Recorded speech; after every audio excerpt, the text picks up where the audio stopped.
Dan kemudian peristiwa Nabi Saidina Umar pada sebelah malam dia bersama dengan isteri dia pada waktu Isyak, sedangkan waktu tu dah kena puasa. Jadi sebabkan itu dia mengadu pada Nabi, ya Rasulullah, malam tadi aku bersama dengan isteri aku pada waktu Isyak, bagaimana ya Rasulullah? Sepatutnya kena puasa, macam mana ya Rasulullah? Maka pada ketika itu turun pula ayat 187 dalam surah Al-Baqarah. Tadi 183, ini 187 memberitahu, membenar. Alhamdulillahillazi arsala rasulahu bil huda wa dinil haqqi liyuzhirahu ala dini kullihi walau karihal kafirun walau karihal musyrikun wa karihal muslimun. Subhanaka la ilma lana illa ma 'allamtana innaka antal alimul hakim. Rabbi shrah li sadri wa yassir li amri wahlul 'uqdatam min lisani yafqahu qawli. Alhamdulillah, syukur kepada Allah Subhanahu Wa Taala, segala puji bagi Allah Tuhan sekalian alam. Salam dan salam ke atas junjungan besar Nabi Muhammad sallallahu alaihi wasallam. Terima kasih banyak saya ucapkan kepada tuan pengurusi acara dan seterusnya barisan di kehormat VIP. Saya tak ada senarai, ada akut potensi dia seorang. Dan seterusnya tuan-tuan dan puan-puan yang dirahmati Allah sekalian, syukur kepada Allah SWT kerana pada petang ini dapat kita bersama-sama berada di dalam majlis ilmu yang mana Nabi sebut barang siapa yang mengikuti jalan-jalan ke majlis ilmu, maka Allah akan anugerahkan kepadanya jalan-jalan ke syurga. Dan pada petang ini syukur juga dengan cuaca ini, kan setelah seharian saya dah beberapa hari ceramah ni di belah-belah Kuala Lumpur sana, dan 4 hari lepas sampailah ke hari ni memang suhu tengah hari pagi 10-11 pagi itu dah cecah 36 ke 38 darjah. Dikatakan hari ni adalah yang paling panas sekali, tetapi alhamdulillah kita hujan pula petang ni, rezeki lah. Tengah hari tadi 38 saya pagi tadi di Pulau Keri, petang tadi di Cyberjaya, sekarang di sini di Kuala Pilah tak termasuk dalam cuaca yang panas itu tadi. Alhamdulillah, kita pun ya, kalau bosan orang tua-tua jangan berumur ke tengah laman kan, tapi ke laman bantam tak pandai okey lah. Jadi hari ini tuan-tuan dan puan-puan sekalian, kita diam tak diam kita dah berada pada hari yang ke berapa Ramadan? 9 lah. 9. Alhamdulillah. Kan hari yang ke-9, maknanya kita dah mula masuk menghampiri fasa yang kedua, 10 hari yang kedua, yang mana bulan Ramadan ini yang dikaitkan dengan perjuangan kita untuk melawan hawa dan nafsu. Dan hari ini tajuk yang telah dipilih, Sang Pencari Rezeki. Sang Pencari Rezeki, puasa dan sedekah. Tajuk ni kan, tajuk ni Sang Pencari Rezeki adalah kurungan puasa dan sedekah. Dah confirm selera penganjur tajuk ni. Lepas tu bila tanya nak bawa apa, dia kata pandai-pandai lah. Tajuk pun tak apa-apa, lepas tu suruh orang pandai-pandai. Itu kan. Ni tapi ni okey ni. Saya pernah dapat tajuk kan, kalau aku tahu tu. Jadi gila. Kalau aku tahu, nak buat macam mana, pandai lah. Semua pandai. Tapi kita boleh faham lah lebih kurang Sang Pencari Rezeki. Sang Pencari Rezeki, maka kita ni lah yang mencari rezeki.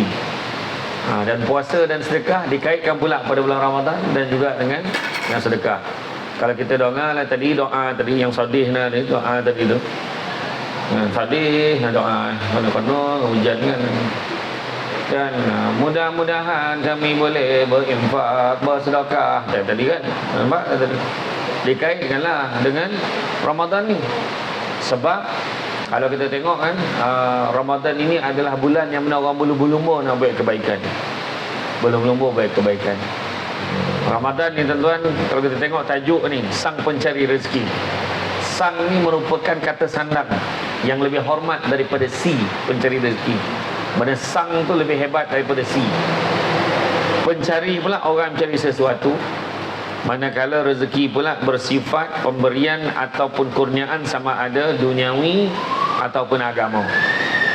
Puasa pula menahan diri daripada makan dan minum, perkara-perkara yang membatalkan puasa dari terbit fajar hinggalah terbenam matahari. Dan sedekah pula pemberian oleh seseorang kepada orang yang lain yang memerlukan dengan tujuan untuk mendekatkan diri kepada Allah Subhanahu Wa Taala. Sama ada pemberian itu ditujukan kepada fakir miskin, sanak saudara maupun untuk kepentingan fi sabilillah. Jadi tuan-tuan dan puan rahmati Allah sekalian, bila sebut tentang Ramadan kan, puasa dan sedekah, sebenarnya itulah yang kita perlu faham dengan konsep puasa. Ramadan kita tahu berasal pada perkataan ar-ramdu, panas yang menyongek, panih betul-betul. Panih betul-betul, sah panih. Manakala bila sebut asyam, puasa itu menahan diri. Asyam dari segi bahasa menahan diri daripada melakukan sesuatu atau menahan diri daripada berpergian daripada satu tempat ke tempat yang lain. Dan bila melihat dari segi pakar bahasa, Ibnu Manzur menyatakan bahawa asyam itu menahan diri pada makan, minum, nikah dan berbicara. Tak boleh makan, tak boleh minum, kita faham. Tak boleh nikah tu maksudnya perbuatan-perbuatan orang bernikah di siang hari tak boleh buat. Termasuklah deposit pun tak boleh. Maknanya cacah kan, test power kan, alah sikitnya peluk tak ada. Deposit ni mukadimah menuju ke arah perbuatan-perbuatan yang boleh membatalkan puasa kita. Dan begitu juga berbicara, tak boleh bercakap. Kalau ikutkan Maryam, ibu kepada Nabi Isa AS, waktu zaman dia berpuasa dulu, bila puasa dia tak bercakap. Ibu Nabi Isa dia tak bercakap sampailah dia berbuka, tak cakap kan. Bayangkan kalau kita puasa macam tu, makna ceramah ni pun tak ada, menung lah kat meja, tunggu bye, masuk waktu berbuka. MC pun tak boleh cakap, diam nak kan. Sampailah berbuka kan. Tapi dalam konteks kita hari ini, umat Nabi Muhammad SAW, maksud tak boleh berbicara ini, tidak boleh bercakap satu perkara yang sia-sia, bercakap perkara-perkara yang bersifat kata-kata kesat, membawa maksud kelucahan, double meaning dan sebagainya. Dan cakap ni pula ada dua sekarang. Satu cakap berlidah, satu lagi cakap berjari. Cakap berjari ni kita pakai telefon kita. Kadang duduk macam ni, duduk elok kan, muka bangang macam tu kan. Tapi bila dia message, bila menulis dalam media sosial, dia lah orang. Contoh lah kan, contoh kita tengok hari ni netizen kan, nampak satu isu yang penting dia bantai, dia akan balun orang. Jangan je balun, tak kira kan. Dia punya marah tu habis, orang ni kutuk orang ni, dia pun join sekali. Dia tak ada lah I beg to differ, tak ada lah. Dia tak ada nak bagi pandangan yang berbeza, tak ada. Dia akan ikut, orang dibantai, dia pun bantai, join sekali, bantai. Untuk makluman semua, Malaysia merupakan negara yang paling hebat sekali, antara negara terhebat. Kita duduk di tangga yang kelima dunia dalam kategori cyberbullying. Ada satu benda tak elok pasal orang, bagi memang tak cukup tanah dah kawan tu, bagi. Macam tu lah. Orang ni yang bercerai, dia pula yang lebih tak gunanya jantan, mati lagi baik, perempuan tak guna, semua keluar. Sedangkan dia tahu pun tidak cerita tu, hujung pangkal apa pun tak tahu kan. Macam contoh cerita ni lah, kekemat ni lah, dia tahu apa pun tidak, main balon ni memang mari kita boykot, apa cerita tak tahu, siapa apa semua tak tahu ni kan. Contoh lah, orang-orang ni tambahlah minyak lagi, yang seorang tu buatlah video parody lah, mengutuk lagi kawan tu, macam-macam lah kan. Macam tu lah. Yang bercerai orangnya, di situ lah konon ni bini ni salah, bini ni tak betul, lepas tu lah lelaki ni jantan pun tak guna, dah bergaduh dalam tu. Macam kan. Contoh lah, macam baru-baru ni adalah saya masukkan satu video seorang ustazah daripada Indonesia menegur kenapa perempuan tu boleh masuk neraka. Contoh, saya pernah masukkan ni lelaki, tanggungjawab suami kena buat ni, suami kena buat ni, suami kena buat ni, suami kena buat ni. Contoh, kita kalau dengar pun okey lah. Ya ke, ayolah jap, yang ni dia nak buat dah ni, ni dia baru buat lagi. Ya Allah, tak nak lah, janganlah dia masuk neraka. Itu lelaki. Perempuan kalau dia nampak baca tu, perempuan taklah macam ni, mesti dia jawab. Habis lelaki macam mana lah dia tu. Habis asyik perempuan ni kena dia tu. Kalau perempuan tu, kalau lelaki tu tak tanggungjawab, macam mana lah? Macam tu. Salah cara kita ni sebenarnya kadang-kadang. Baik lelaki, baik perempuan lah. Lelaki pun ada macam tu. Tapi maksudnya, cuba kita dengar betul-betul. Tu maksudnya lah. Dan kalaulah bulan Ramadan ni dari segi bahasa tadi kita tak boleh jaga kata-kata kita tak boleh jaga percakapan kita dan perbuatan kita, maka Nabi sebut dalam satu hadis, barang siapa yang tidak menjaga kata-katanya dan amalnya di dalam bulan Ramadan ini, sesungguhnya Allah tidak berhajat kepada puasanya. Maka apa guna yang kita puasa tu? Sebab orang kena cakap kan, baik kau tak payah puasa tu kan. Dia kata kalau cakap lah panggil kau tak payah puasa. Apa sebab? Iya ke? Elok benar tak puasa ni? Tak, maksudnya sebab kalau kita puasa pun Allah tak terima. Jadi tuan-tuan dan puan-puan rahmati Allah sekalian, kalau kita tengok para rasul, para nabi dan para sahabat, kata-kata kerja mereka juga biasa-biasa sahaja seperti mana manusia lain. Jadi dalam mencari rezeki ni bukan kita saja, para nabi, para rasul pun bekerja. Nabi Daud pun bekerja. Semua bekerja. Kan? Dengan tahap dia kaya pun dia bekerja. Nabi kita bekerja juga. Kan? Nabi kita dulu berdagang, kan? Berniaga, dan malahan orang semua tak boleh lawan dengan cara Nabi kita berniaga. Nabi kita kalau berniaga tu dijual barang tu, dia kata okey, harga barang ni, harga modal dia 5 dinar contohnya. Jadi berapa kau nak beli terpulang lah. Bayang, siap bagi tahu harga modal berapa. Yang kita tak ada dah. Rugi tu. Tak ada RM15. Mahal. Macam mana sekarang macam tu lah kan. Macam tu lah kita kan. Tapi Nabi siap bagi tahu harga modal berapa dapat kat orang. Jadi terpulang lah. Jadi itu sebab orang senang berus niaga dengan Nabi kita. Dan cara Nabi kita berniaga pun, Nabi kita dia tak adalah bercakap kasar, tak menipu dalam timbangan. Mana macam tu juga kita dalam bekerja. Bekerjalah dengan sebaik mungkin. Sebab bila sebut puasa dan juga mencari keberkatan, bekerja dalam bulan Ramadan ni sebenarnya kita mengejar pahala. Macam pagi tadi saya ada ceramah tajuknya Ramadan mengajar erti membawa kepada akhlak di dalam bekerja dan beribadah kepada Allah. Jadi makna kata bulan Ramadan ni jadikan kita jadi orang yang baik. Kan? Itu sebabnya dalam Quran Allah Ta'ala sebut, ya ayyuhallazina amanu kutiba alaikumusiyam kama kutiba alal ladzina min qablikum la'allakum tattaqun.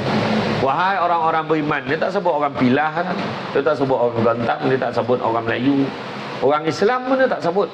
Yang dia sebut wahai orang-orang beriman. Maknanya cerita puasa ni suruh orang Islam puasa, suruh orang mukmin, seorang beriman yang berpuasa.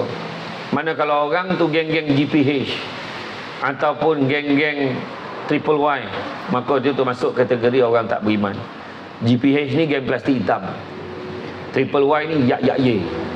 Jadi kalau dua-dua ni dengan, sebab dia memang tak puasa tu dengan sengaja, jadi dia tak masuk kategori orang yang beriman.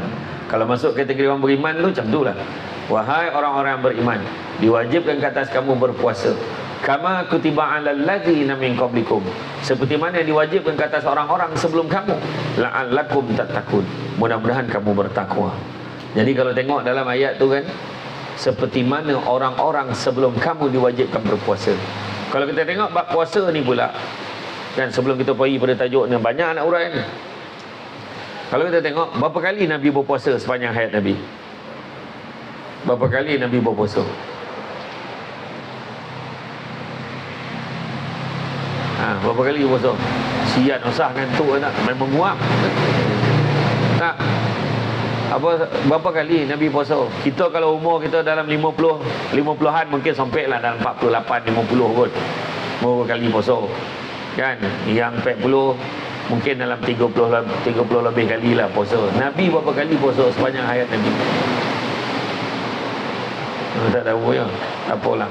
Saya tanya, saya jawab balik lah. Nabi berpuasa, lebih kurang Nabi berpuasa 9 kali sepanjang hayat Nabi. Nabi sempat puasa 9 kali. Waktu mula-mula perintah puasa tu turun, Nabi berpuasa. Masa ketika itu ada sahabat-sahabat dibenarkan. Maknanya pada masa ketika itu ada yang boleh tak puasa tapi kena bayar. Sebab masa tu baru lagi turun perintah. Kemudian macam kita pula, kita kena puasa. Kalau tak boleh puasa, kalau kita tak puasa, kita buka, kita kena ganti. Wajib ganti, dah ganti, tak boleh ganti, baru kita bayar. Itu pun tengok keadaan yang macam mana yang kena bayar kan. Jadi kalau yang masa Nabi berpuasa dulu, kama kutiba alal ladzina min qablikum, seperti mana diwajibkan ke atas orang-orang sebelum kamu berpuasa. Macam mana Nabi puasa? Nabi berpuasa macam orang sebelum dia, iaitu berpuasa sepanjang hari. tetapi berbuka puasa pada waktu maghrib dan hanya boleh makan antara maghrib sampai isyak saja. Lepas isyak kena sambung puasa dulu. Dengan syarat waktu maghrib mesti berbuka. Tu sebab ada seorang sahabat tu, entah macam mana dia terlampau ponek pada waktu asar tu kan, tolonglah jaga-jaga dah maghrib dan belum lagi isyak, tapi disebabkan dia terjaga tu dah maghrib, maka dia tak boleh berbuka puasa, dia kena terus berpuasa. Maknanya maghrib je mesti makan, kalau tak dia kena puasa. Jadi sebabkan itu dia terlampau penat, dia kebetulan bekerja di ladang kurma. Esok tu dia bekerja di ladang kurma, tumbang naik ponek, tumbang. Dan kemudian peristiwa Nabi Saidina Umar pada sebelah malam dia bersama dengan isteri dia pada waktu isyak, sedangkan waktu tu dah kena puasa. Jadi sebabkan itu dia mengadu pada Nabi, "Ya Rasulullah, malam tadi aku bersama dengan isteri aku pada waktu isyak. Bagaimana ya Rasulullah? Sepatutnya kena puasa. Macam mana ya Rasulullah?" Maka pada ketika itu turun pula ayat 187 dalam surah Al-Baqarah. Tadi 183. Di 187 memberitahu, membenarkan suami mencampuri isterinya pada malam hari pada bulan puasa, dan juga membenarkan makan minum sepanjang malam sehinggalah kamu terlihat perbezaan antara benang putih dan benang hitam, yakni terbit fajar. Maknanya itu dibenarkan. Jadi itu sebabnya kita puasa macam kita puasa hari ini. Kalau tak dulu, bayangkanlah kalau tak ada pindaan macam mana. Dan untuk makluman semua, fakta, negara yang paling lama berpuasa pada tahun ini adalah negara New Zealand, di Christchurch, New Zealand, selama 16 jam siangnya. Siang dia 16 jam. Dan pada tahun 2021, ketika putaran matahari itu tak sama kan, di New Zealand tu dia punya siang dia 20 jam. Tapi dia dibenarkan. Menurut pandangan fatwa pada ketika itu membenarkan dia berbuka puasa selepas 15 jam mengikut negara Arab Saudi, negara-negara Arab. Dia boleh, sebab kalau tidak parah dia puasa 20 jam, 4 jam kan. Jadi dia dibenarkan. Bayangan 15 jam, mana macam kita sekarang ni 13 jam. Tambahlah lagi 2, pukul 9 buku 6 jam. Tak dapat dah kan. Kita buku hari ni pukul 10. Pahala lah kan. Tak dapat dah kan. Macam itulah. Bukan cakap orang, dah termasuk yang bercakap ni kan.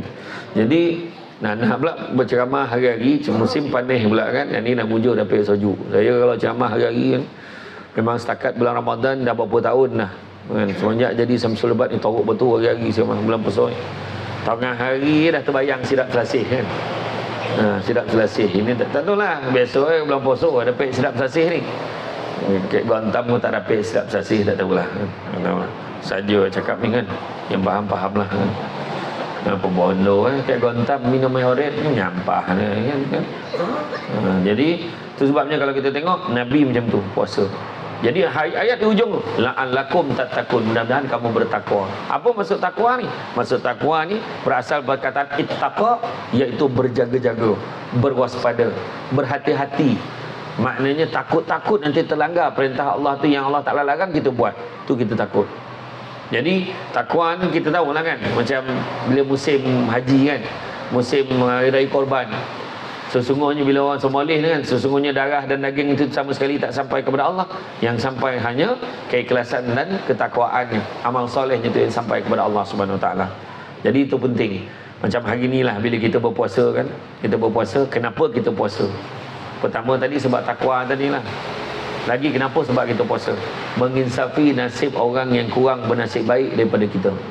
Itu sebab cerita sedekah ni keluar. Kita kerja elok-elok cari rezeki. Tapi salah satu tanda keberkatan rezeki, sikit rasa cukup, banyak boleh kongsi, boleh tolong orang, boleh sedekah, boleh wakaf. Itu cerita tadi tu. Apa beza wakaf dengan sedekah? Apa beza sedekah dengan jariah? Macam mana? Wakaf ni bila kita bagi terhenti sifatnya, mana tak boleh guna untuk tujuan lain. Contoh kita nak wakafkan surau, saya nak buat wakaf surau ni, jadi siapa yang bagi duit dekat saya untuk banner surau, duit tu kalau berlebih pun tak boleh guna untuk benda lain, terhenti hanya untuk tujuan baik surau. Kau pandai-pandailah habiskan untuk surau, tak boleh guna untuk benda lain. Mesti berkaitan dengan surau tu juga. Tak kisahlah dia punya kapet ekor, dia punya tiang ekor, dia punya kipas ekor, mesti guna untuk surau, jangan guna untuk benda lain. Itu bahaya wakaf ni. Ada orang main-main dengan wakaf, ambil duit orang, tunggu kat depan bank, bagi RM5, RM10, RM20. Dia kata wakaf pembinaan Ma'had Tahfiz. 2 tahun 1 tiang pun tak naik. Membohong duit orang. Bukan tuan-tuan ni, saya pun kemana-mana tu. Bagi sebelum niat nak sedekah, niat untuk arwah abah, niat untuk arwah atuk, niatkan untuk arwah saudara-saudara kita, masukkan tu bagi. Rupa-rupa togak-togak tipu kayak gitu. Kita ni yang menipu tu ustaz juga. Kan? Siap letaklah muka dia tu. Kan? Bayang tu kan. Ada berlaku. Itu wakaf. Jariah ni pula kita tak semestinya wakaf, tetapi sifat dia tetap. Contoh, kita bagi sumbangan untuk bina masjid. Kita bagi sumbangan, dia tak wakaf, tapi kita bagi untuk bina masjid, digunakan, dan dia adalah jariah, maknanya satu sumbangan yang berkekalan. Bina rumah anak yatim, bina rumah anak tahfiz, macam tu. Dan bila kita kata sedekah, sedekah ni macam-macam. Dan ada sedekah wajib. Sedekah wajib ni tu zakat. Kan? Jadi jangan, hati-hati. Zakat fitrah ni kan, zakat fitrah ni nampak RM7, tapi ada orang tu dia tak main nak bayar doreh-doreh nah, tak ada, dan bayar malam raya ataupun pagi raya sebelum sembahyang sunat Aidilfitri.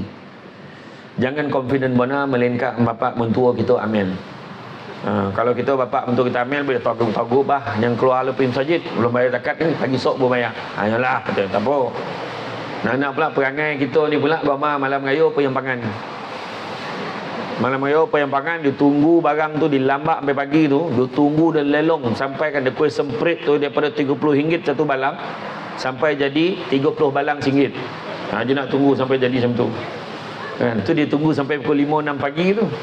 Dia tunggu sampai 5-6 pagi, lepas tu lolap jap terjaga tolopeh sembahyang raya. Lepas sembahyang raya, kalau kita bayar zakat tetap wajib bayar, tapi tak dapat pahala bayar zakat fitrah, hanya dapat pahala sedekah sahaja. Kalau lah punya tauruk tololap, jaga lopeh asar, berdosa, haram hukumnya, tapi tetap wajib bayar. Faham?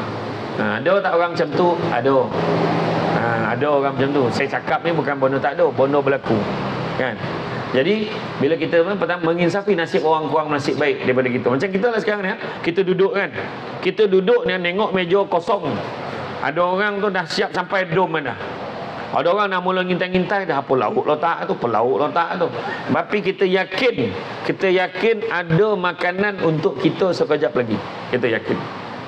Tapi ada sesengah sahabat saudara-saudara kita yang sedang memikirkan apa benda yang dia nak makan. Di Palestin misalnya. Di Palestin, untuk makluman semua, sekarang ini kanak-kanak yang paling kritikal sekali kelaparan. Di hospital Kamal Adwan, doktor dah tak tahu nak bagi apa kat budak-budak tu, maka dimasukkanlah larutan cecair garam dan juga gula untuk tambah tenaga pada budak-budak tu. Makanan dah makin tak ada. Bila yang terbaru sekarang ni, doktor pula diculik, ditahan doktor-doktor tu, diletak dalam penjara, dah tak ada doktor pula nak menguruskan hospital. Setiap hari di hospital di Gaza, setiap hari tak kurang 15 kanak-kanak mati sebab keburuan dan dehydrated. Dehidrasi. 5 boleh orang setiap hari. Berapa jumlah air yang ada? Jumlah air yang untuk menampung keperluan penduduk di Gaza, Palestin, sebanyak 1.5 liter. 1.5 liter air untuk setiap penduduk Gaza untuk makan, minum, mandi dan membersihkan diri. Itu saja. Bandingkan dengan kita, air sirap pun dah 1 balang besar. Itu pun dia akan refill lagi. Percaya, saya yakin dan percaya. Nak pula ada logo Felda atas tu, tak ada hal lah. Kociknya hal tu. Bayar ya, berapa? Ambil wuduk kan, maju kan, sampai banjir ambil wuduk kan. Kita nikmat Allah bagi kat kita. Ini kira-kira ni tuan-tuan, kalau ada peluang pergilah ke Maib Serdang. Di Maib Serdang ada Maha Buffet. Maha Buffet lebih 300 menu dihidangkan. Siap dengan playground, siap dengan surau yang selesa untuk solat, siap semua. Apa mak ayah yang tak dihidang di situ, yang lain semua ada. Semua ada. Sebut apa menu pun ada. Asam pedas, masak lemak cili api, rendang, semua ada. Roti john, char kway teow, yong tau fu, lai cikang, namu cino semua ada. Tau fu fah semua ada. Dengan tahap tu kan, orang beratur tu nak ambil makanan-makanan, tapi ada orang tak ada makanan. Tu sebabnya patut kita cerita sedekah menginsafi nasib orang kurang nasib baik daripada kita. Dan keadaan faktanya di Malaysia setiap hari menurut Southern Waste Management kajian dibuat 17,800 tan makanan dibuang setiap hari pada bulan Ramadan. 17,800 tan makanan setiap hari dibuang di bulan Ramadan, bersamaan dengan 534,000 tan sebulan. Daripada 534,000 tan sebulan itu, 270,000 tan makanan yang dibuang itu adalah makanan yang belum pun disentuh.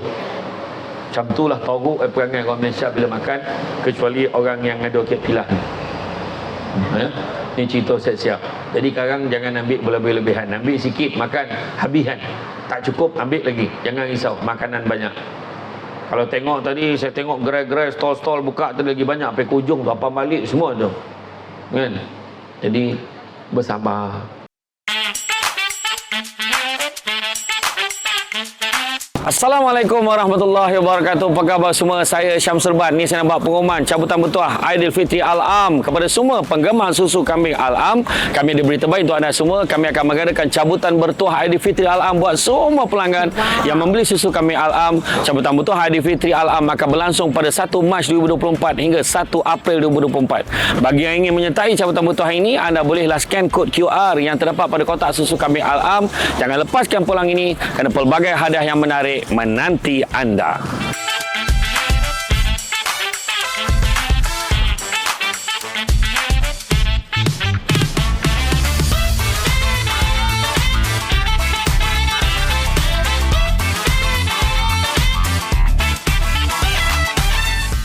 Saya nak tanya, kita berlapar berapa jam pada waktu siang? Berapa jam kita berlapar? 3 jam. 3 jam kita berlapar, kita menahan hawa nafsu kita.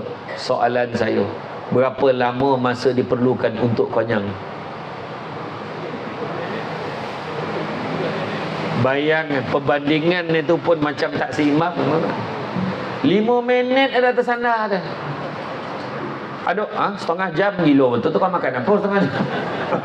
5 minit tuan-tuan. Kalau makan relax bertenang mungkinlah 10-15 minit lah. Itu je masa dia. Sedangkan kita ni dia punya peteng tu peteng. Dia tengok ini siap ni kami goreng ni garam. Dia tengok ya sadap betul pepok ni. Ai kelopong kau siap kau kelopong. Tak kalau tak kurang 5 biji. Ambil ni dia rasa tak cukup.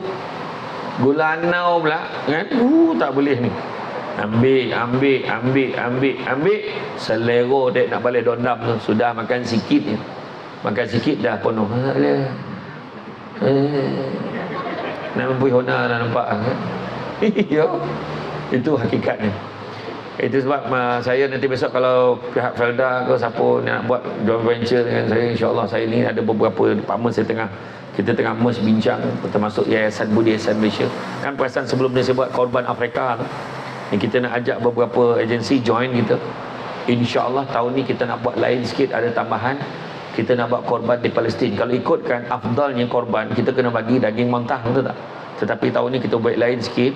Kita korbankan dekat Malaysia. Kita hantar kat Hadramaut, masak ikut selera takak orang Palestin.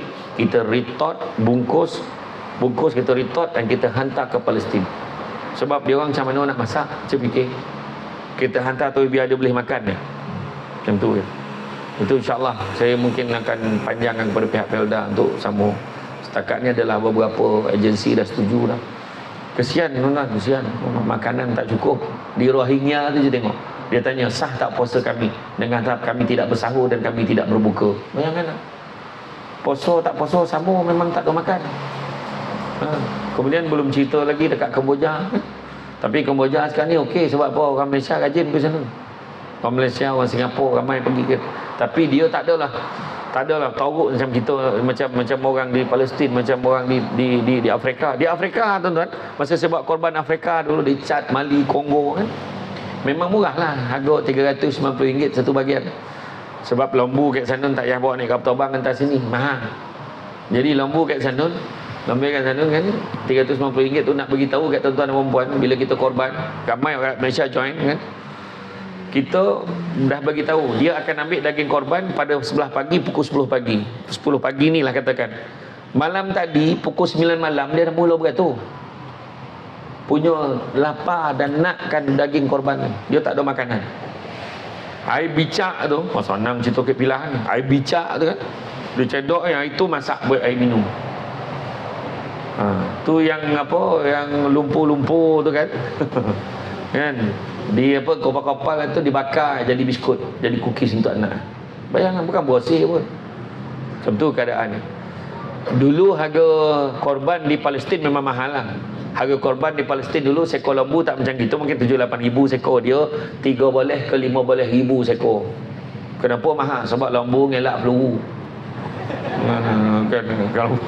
Kan kalau kena tembak dan ngelak-ngelak selamat ya pun boleh semoleh, kerana lembu dah mati dah kena tembak mana boleh semoleh, dah jadi bangkai kan. Macam itulah tuan-tuan dan puan sekalian. Jadi berbalik pada cerita tadi, menginsafi nasib orang kurang bernasib baik pada kita tu sebab kita cerita sedekah. Kemudian yang ketiga, mengawal hawa nafsu. Bulan puasa ni mengawal hawa nafsu kita. Alhamdulillah saya tengok tak ada yang merokok ketika menunggu saya sampai tadi. Kan saya tadi pusing, nak pusing reverse tak ya kono bontisnya nak kat tangga kat sini tompek kat Saya pun berdiri topi tu tunggu-tunggu kan kau ada jawatan kuasa penganjur yang standby nak sambut saya dengan payung. Tak ada dah. Elok ada tagak sampai tak rati kan. Saya kata tak apalah, baik macam mana kan. Kuyup-kuyup lah turun. Tu dah kait sikit kat tangga tu. Tu yang turun berlari turun tadi. Sajuk lebih tahu kan, mengadu. Macam itulah. Kan. Tapi betul lah tu saya kata tadi kan. Maknanya kata boleh kawal. Tak ada yang merokok pun tak ada. Okey Mina. Maknanya kita boleh berhenti rokok sebenarnya. Mula tak selesa muka. Alah buka cerita rokok pula deh kan. Iya. Tapi faham berhenti rokok bukan senang. Faham. Jadi mungkin kita buat beransur-ansur. Tapi biar target kita nak berhenti. Biar nak berhenti. Sebab kita ni kena faham. Contoh. Buka almari. Tengok baju. Berapa banyak baju tak pakai tapi masih ada dalam almari. Allah akan tanya. Baju kau ni kau beli kau tak pernah pakai. Kenapa kau tak sedekah ke orang? Allah akan tanya. Beli barang berkait bazar Ramadan. Sekarang ada budak ni tak panggil bazar Ramadan, bazram. Nyampah lah kan. Bazar Ramadan tu beli makanan apa-apa, akhirnya banyak tak bermakan. Lepas tu buang. Allah akan tanya. Kenapa? Kenapa kaitan dengan rokok tadi? Nak bagi tahu. Allah bagi tubuh badan kita elok. Yang dirosak-rosakan kenapa? Kadang-kadang orang perempuan dia bukan tak boleh pek peluang kan, betul tu kan. Tapi maksud saya nak cerita tadi, makna kalau boleh saya faham bukan senang kan. Letaklah gambar mayat baik pun kau tak rokok tu tak maun dah tu. Akan datang tahun depan saya dengar dia bukan letak gambar mayat, dia nak rokok tu ambil kat mayat.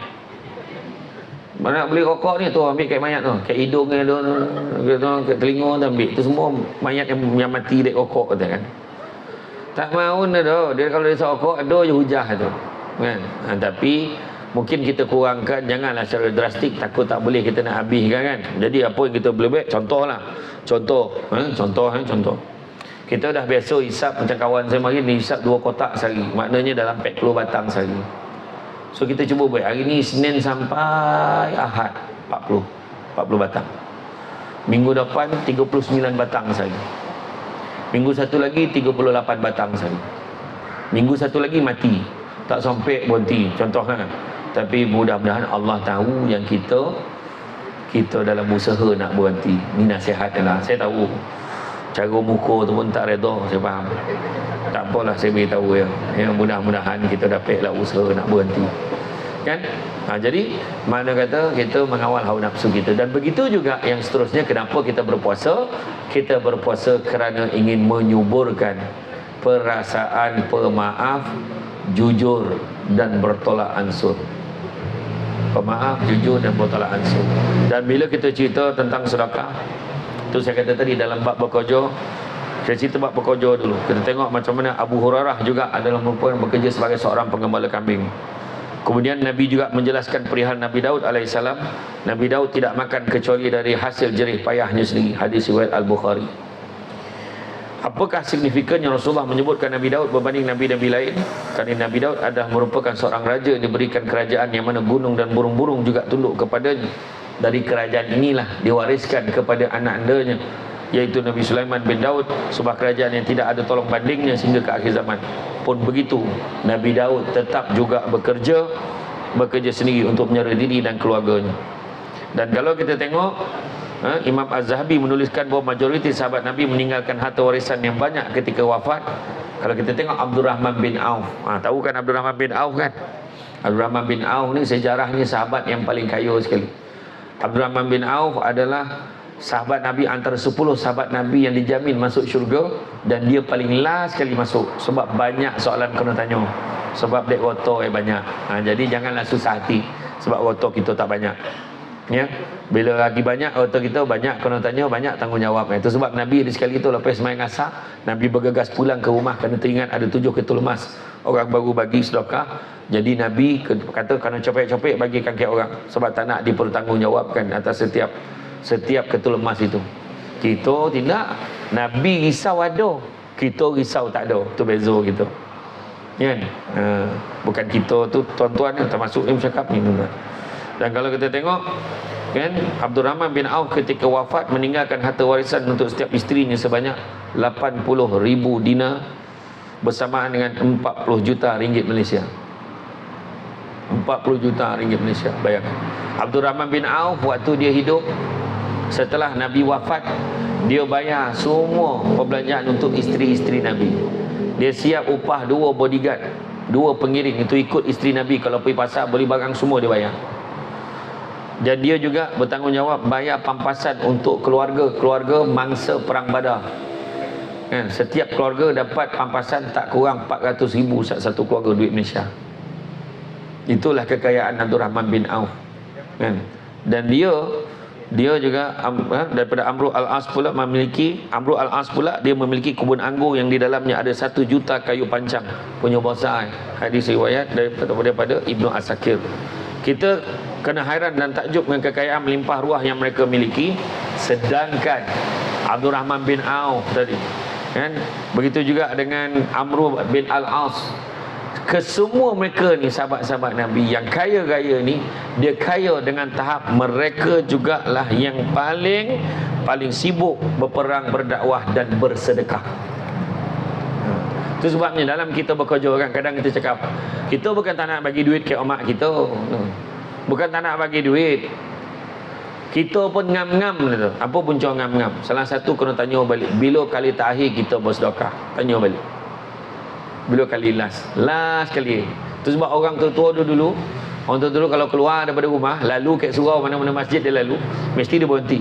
Dia bagi duit ke anak 2 sen. Mari 2 sen mau sama mana tu 2 sen. Kau masuk dalam tabung surau. Masuk dalam tabung masjid tu. Anak masuk, pap jalan. Tu insurans perjalanan nama. Sebab Nabi sebut sesungguhnya bala dan musibah tidak pernah mendahului sedekah. Tadi yang geng-geng ride yang ramai-ramai tu, kita tengok ramai mana kan, bila selep mula terlajak, terzak, terlangsung sampai ke parit, berapa ramai, tak kurang yang mati tu. Kadang mati naik motor ni lagi tinggi pada naik kereta. Yo tuan-tuan, tengok tu, nampak macamnya ya kan, anda mau tutup kan. Tapi satu benda, banyak anak sedekah. Tu sebab grup ride ni banyak bagi sedekah kat orang. Dia pergi ride, dia singgah masjid, masuk duit. Lepas tu dia buat program, dia lawat ziarah mahna anak yatim, bagi duit. Betul. Nabi janji dengan kita. Nabi janji. Nabi kata apa? Nabi kata tidak akan berkurangan harta orang yang berinfak, melainkan bertambah dan bertambah. 3 kali Nabi ulang bertambah. Kalau Nabi kita tak percaya, siapa lagi kita nak percaya? Betul tak? Siapa lagi kita nak percaya? Yang itu sebab yang tadi banyak anak sedekah. Percaya cakap saya, orang yang rajin bersedekah, rezeki dia sentiasa lapang. Lagi kita kedakut, lagi sempit joki kita. Percaya cakap saya. Orang yang selalu belanja kawan dia makan, dia tengok lapang dia rasa. Sudah-sudah hujungnya poket dia lapang. Sebab kawan dia tak pernah belanja dia je belanja kawan dia. Kan agak-agak lah. Kono lah belanja juga kan. Kono belanja. Itu sebab kita tengok kan kadang-kadang, sebab saya sendiri hari tu pada apa, teringat masa dulu, masa mula-mula lah saya masuk pertandingan pidato dulu. Saya masa pidato, saya wakil, masa tu saya wakil bahagian Seremban. Saya ingat lagi masuk bertanding, sampailah peringkat saringan di UKM. Di UKM masa tu saya tak nak masuk, sebab masa tu saya dah mengajar universiti debat-debat dengan pidato ni. Bila mengajar universiti debat dan pidato, saya fikir saya dah menang sebelum ni kat universiti, dah menang. Lepas tu kita mengajar. Bila mengajar, tiba-tiba suruh masuk lah. Yang suruh saya masuk masa tu arwah Tok Sahak Seremban. Dia suruh saya masuk. Saya kata tak nak tu, saya tak sihat, saya demam. Malam tu dia hantar bodyguard bawa ubat suruh saya makan. Wah, saya membongak ya, khabar tak sihat. Dia bagi satu ubat, nama ubat tu Augmentin. Augmentin ni satu ubat antibiotik yang kuat lah untuk badan. Saya tak ada makan dia, tapi masa lepas tu beberapa minggu, beberapa bulan lepas tu saya demam. Memang saya makan ubat tu berpuluh-puluh, copek elok betul, tapi memang ubat tu ubat terkawan.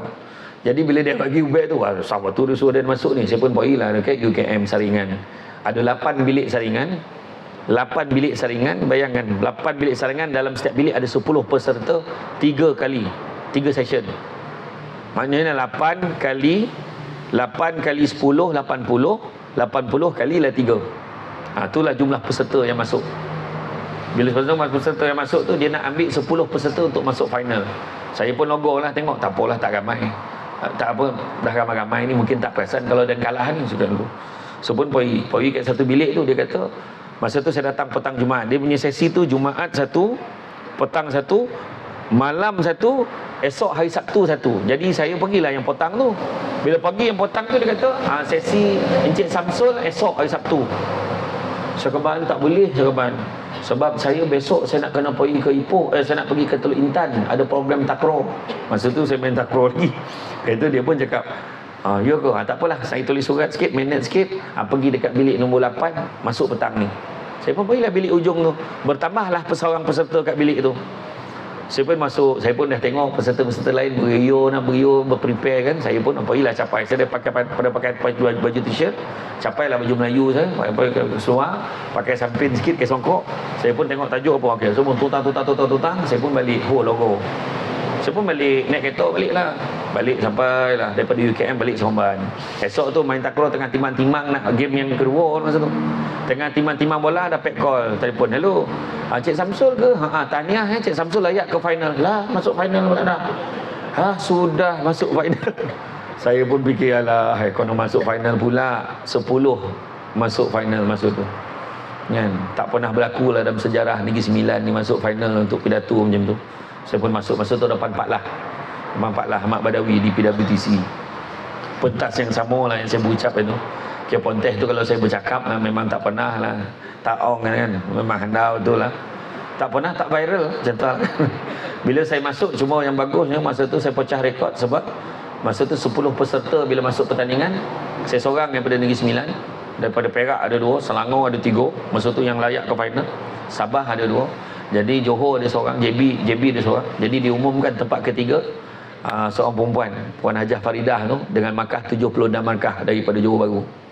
Puan Hajah Faridah ni dulu ketua wanita. Tempat kedua Jaim Atuh daripada Sabah, 77 markah.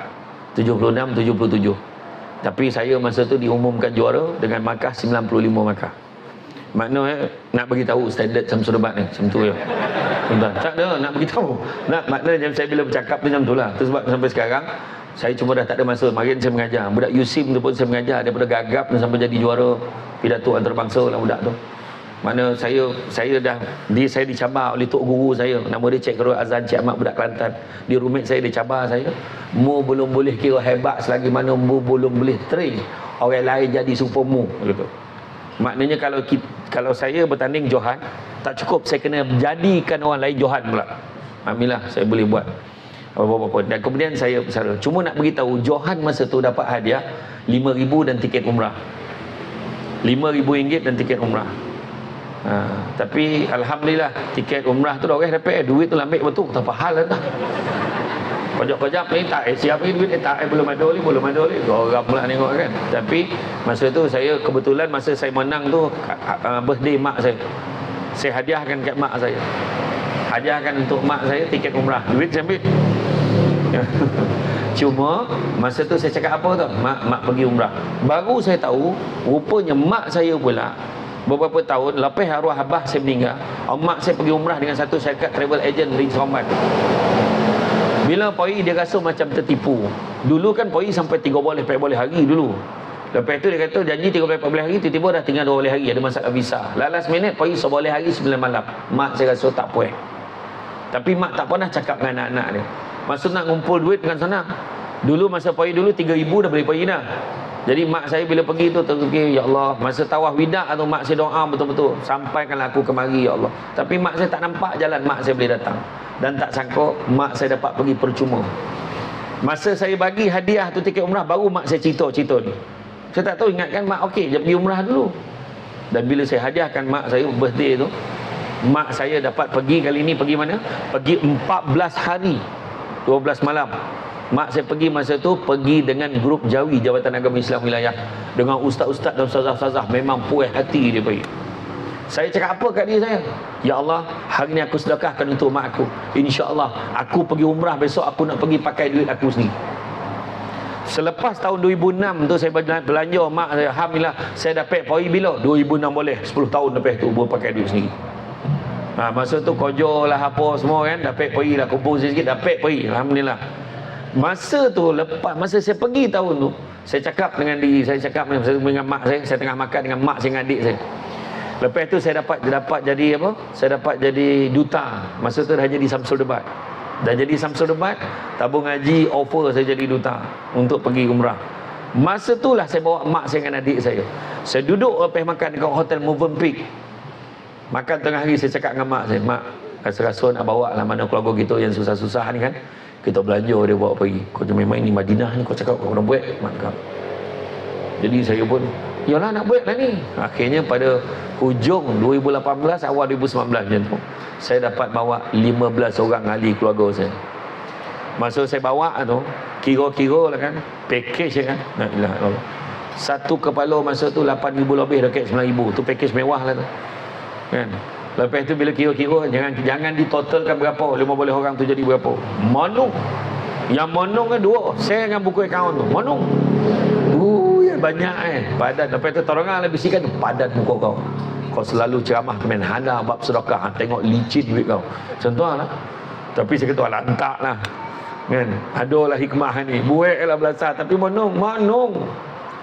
Lepas tu masa sampai ke airport, bila ahli keluarga berkumpul nak pergi, ada nak pakaikan ihram, masa tu separuh daripada perasaan duit hilang tu, hilang.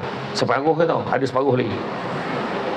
Tapi bila sampai di tanah suci, turun semua, masa tu saya nampak mata masing-masing berair, menangis, mengenangkan syukur mereka sampai masa tu hilanglah perasaan duit saya habis tadi. Saya rasa happy. Duit habis pun tak apalah. Tetapi lepas tu berdarah balik. Sebab apa? Dia kata pergi Taif kena tambah 160 rial seorang.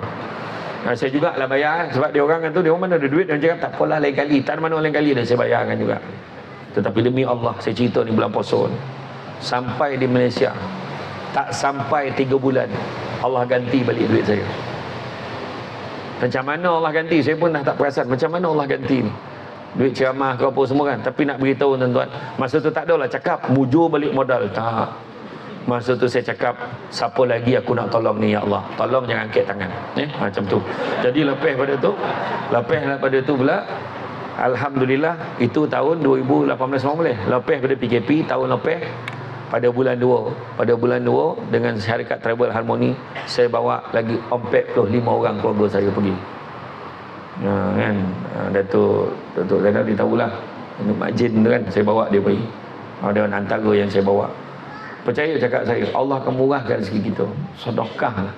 Kalau nampak ada anak-anak jiran kita dapat sambung belajar, dorang-dorang pergi rumah bagi duit belanja, nah RM50, kau beli buku.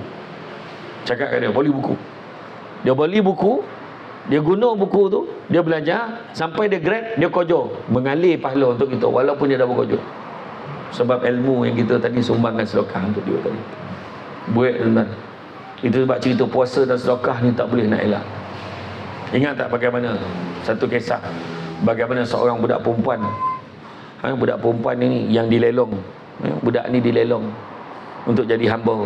Pada ketika itu Aisyah nampak budak ni, kesian betul tengok budak ni. Dia ambil, marilah sini, mau ditebus budak ni, bawa balik rumah, dimandikan budak tu, siap budak tu. Jadi Rasulullah pun sukarlah tengok budak tu pun ada kat rumah. Entah macam mana datang malaikat Jibril, tolonglah kau keluarkan budak ni, sebab budak ni ahli neraka. Budak ni ahli neraka, jangan kau simpan dalam rumah. Maka Aisyah pun sedih. Tapi sebab tak sampai hati tengok budak ni, dia bebaskan, dia lepaskan budak ni keluar dan dibekalkanlah beberapa biji buah tamar. Ambillah ni. Dalam perjalanan dia tersompak dengan orang fakir miskin. Dia baru makan sikit. Dia baru makan sikit, nampak orang fakir ni lapar betul, ada tak makanan? Ada tak makanan, dia kata. Jadi budak ni lembut hati, dia bagi yang sikit dia dah makan tadi pun dia bagi kat orang. Kemudian dia bagi semua tu kat fakir miskin. Disebabkan itulah Jibril datang balik, wahai Muhammad, ambil baliklah budak tu dah jadi ahli syurga. Hanya disebabkan oleh sedekah dia bagi kat orang.